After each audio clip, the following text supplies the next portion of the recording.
आप आज की इस डेवलपमेंट को कैसे देखते हैं? और दूसरा ये कि खान साहब की कानूनी टीम की हिकमत अमली आपको दुरुस्त लगती है, जो अभी तक केसेस जिस तरह परसू किए जा रहे हैं?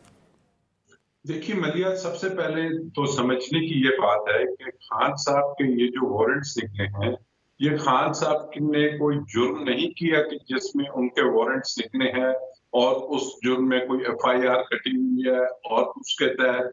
जो क्रिमिनल प्रोसीजर कोड के तहत उन्हें गिरफ्तारी करनी है। ये उनके वारंट्स निकले हैं इसलिए कि उनको अदालत में पेश होना है। अदालत में एक केस चल रहा है और उस केस का नोटिस सर्व होना है। नोटिस सर्व करने के बाद एक जो इंतजामिया या पुलिस है उसने इंश्योर करना है कि जो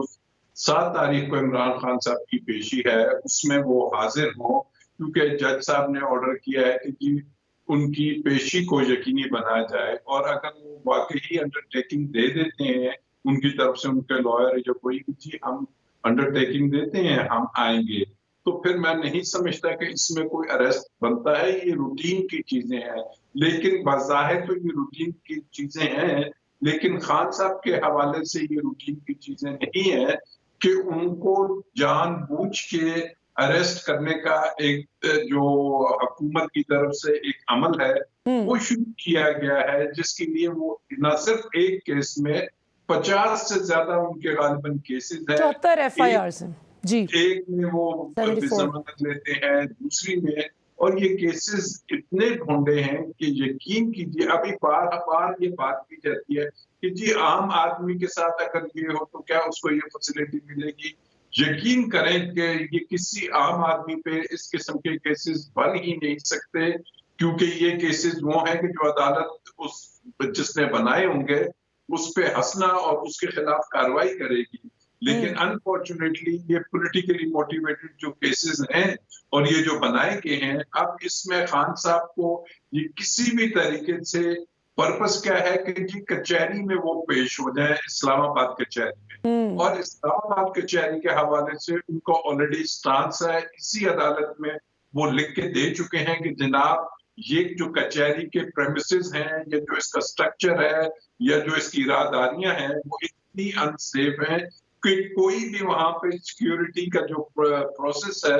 वो किसी भी तरीके से फुल प्रूफ नहीं है। वहां पे सिक्योरिटी की बहुत से लैप्सेस ऑलरेडी हो चुके हैं, फायरिंग हो चुकी है क्लशिनकोव से, बम ब्लास्ट हो चुके हैं, और खान साहब जो ऑलरेडी एक कातलाना हमले में अल्लाह ताला ने उनकी जान बचाई है, he is under severe threat, उनकी जान को शदीद खतरा है। तो रियासत का जो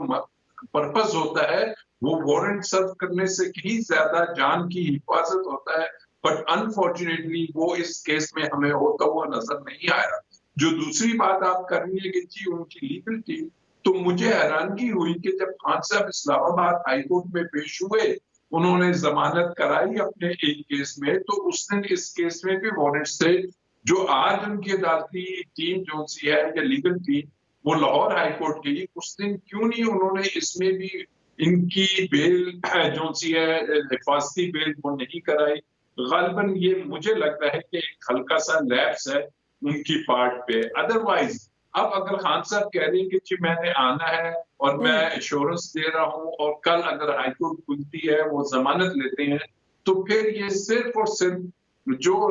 पुलिस का काम होता है कि वो एक रिपोर्ट लिखती है कि जी हम वारंट्स लेके गए, वहां पे वो मौजूद थे या नहीं थे, अदालत वापस आ जाएंगे, दोबारा रिपीट होते हैं, ये रूटीन की बात है। बट इसको सियासी तौर पे अगर इस्तेमाल किया जा रहा है, और पर्टिकुलरली अगर पंजाब पुलिस जो कि एक इंटरम हुकूमत की है, और इंटरम हुकूमत का काम पॉलिटिकल पार्टीज की जो पॉलिटिकल एक्टिविटीज हैं या पॉलिटिकल मोटिवेशन के लिए बिल्कुल इस्तेमाल नहीं होना चाहिए। तो उम्मीद तो यही की जा रही है कि वो इस जो नोटिस है और वारंट्स है इस पर रिपोर्ट लिख के वापस चले जाएंगे। लेकिन अगर उन्होंने कोई इस किस्म की सिचुएशन पैदा की, क्योंकि उनको ये इख्तियार कानून ने नहीं दिया कि वो घरों में घुसे, वो घरों में जाके खान साहब के बिल्कुल सही, उनके पास कानूनी इख्तियार नहीं।